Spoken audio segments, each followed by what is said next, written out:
전원 생활의 치명적인 단점. 야, 이것만큼 지옥이 없습니다. 다들 너무 힘들어하세요. 이거 경험해보지 않으면 함부로 추천해주지는 절대 못하겠다.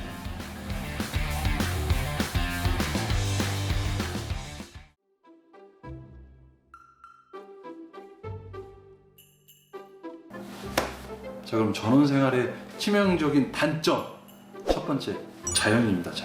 자연이 좋아서 갔다가 자연 때문에 다 들어옵니다. 특히 벌레 있죠, 벌레. 이 벌레가 사시사철 다양한 벌레들이 있어요. 그 벌레 때문에 그 방충망 안으로 들어오고 막, 그리고 이 봄 가을로 이 독충들이 있어요. 독충 말고도 이 뱀이나 이 바퀴벌레나 이 쥐 같은 것들이 의외로 많습니다. 특히 진드기가 진해 이런 것들이 집안에 따라 들어온 경우도 너무 많고, 이 벌레나 이 쥐나 뱀 무서워하시는 분들은 저는 완전 비추합니다. 전원 생활의 치명적인 단점 두 번째, 너무 불편합니다. 가끔 뭐 치킨 시켜 먹고 싶고 그러잖아. 근데 저희 집 같은 경우는 아예 배달이 안 되고, 짜장면은 아예 부어가지고 올 수도 없고 1, 2년은 너무 즐거운데 3, 4년이 지나면 이 자체가 너무 불편합니다.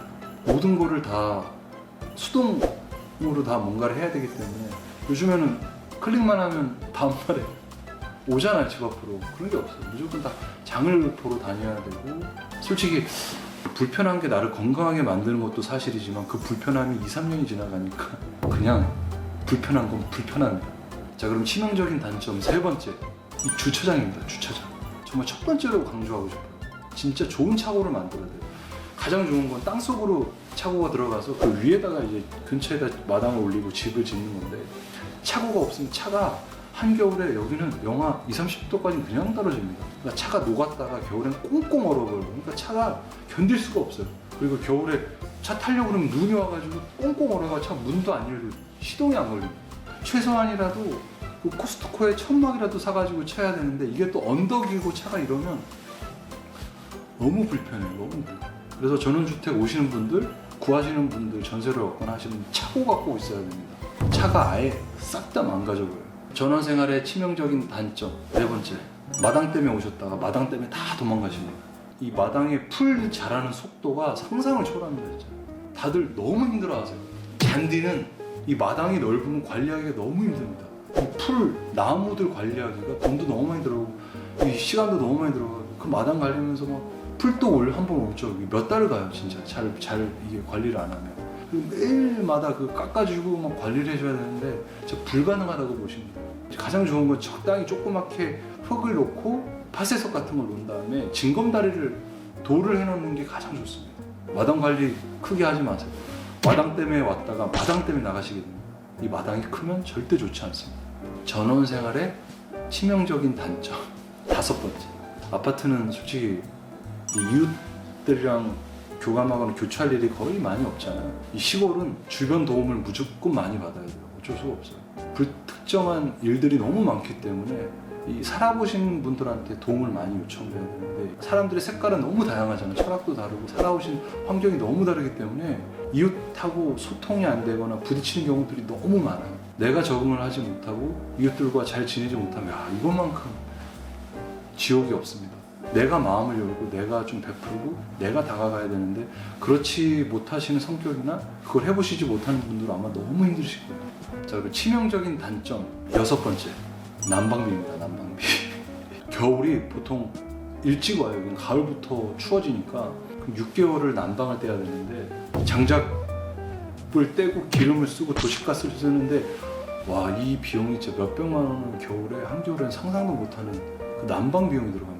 사람들 잘 모르시는 분들은 2층 집을 짓는데 이 층고가 높을수록 난방비가 두세 배씩 들어가요. 그래서 난방비를 최소한으로 하려면 설계가 잘 된 집에 들어가야 되는데, 그렇지 않고 이상은 정말 이거 꼭 감안하셔야 돼요. 치명적인 단점 일곱 번째, 고립이 됩니다. 고립. 잘 모르시고 이제 나이 들어서 전원생활 하신다고 오시는데 어디 한번 나가기가 너무 힘들고 기름값도 많이 들어가고 교통비용이 꽤 많이 들어가기 때문에 좀 움직이기가 많이 힘들어져서 연세 들고 시골 생활을 하신다는 것 자체가 엄청 무리거든요. 젊은 분들은 사회생활을 많이 해야 되는데 그 자체가 비용적으로 너무 힘들기 때문에 고립이 되고, 연세 많으신 분들은 운전을 못한다거나 친척들이나 이런 관계들이 많이 멀어지다 보니 고립이 되는 경우가 너무 많이 봤어요. 그 부분들. 전원생활의 치명적인 단점 8번째, 이 재활용이에요.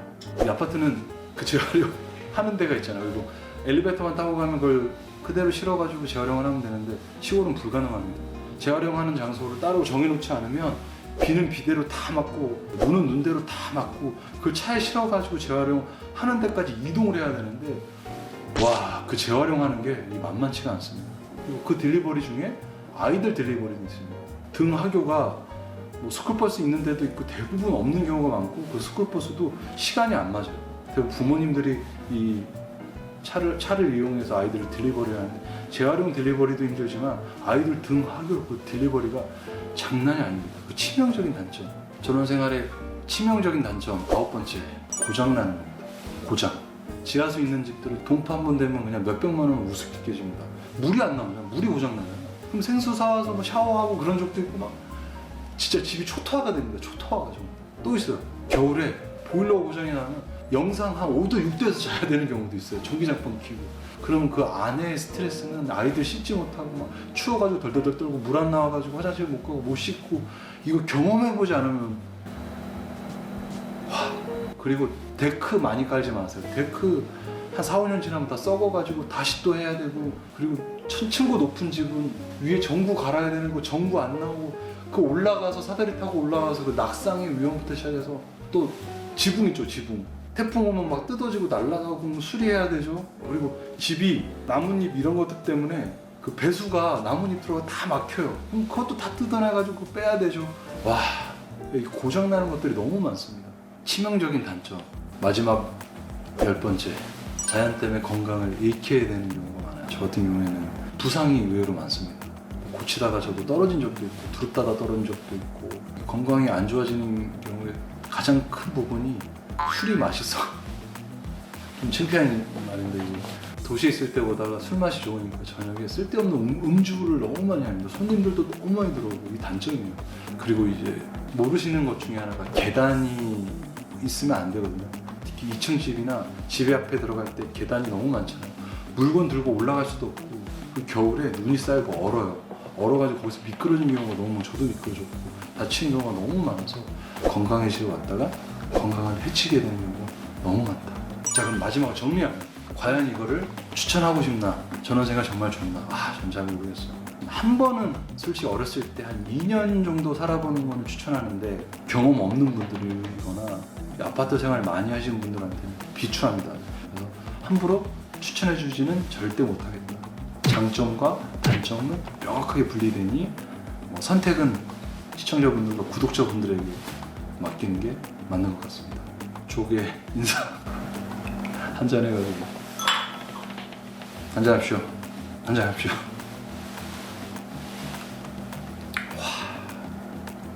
끝.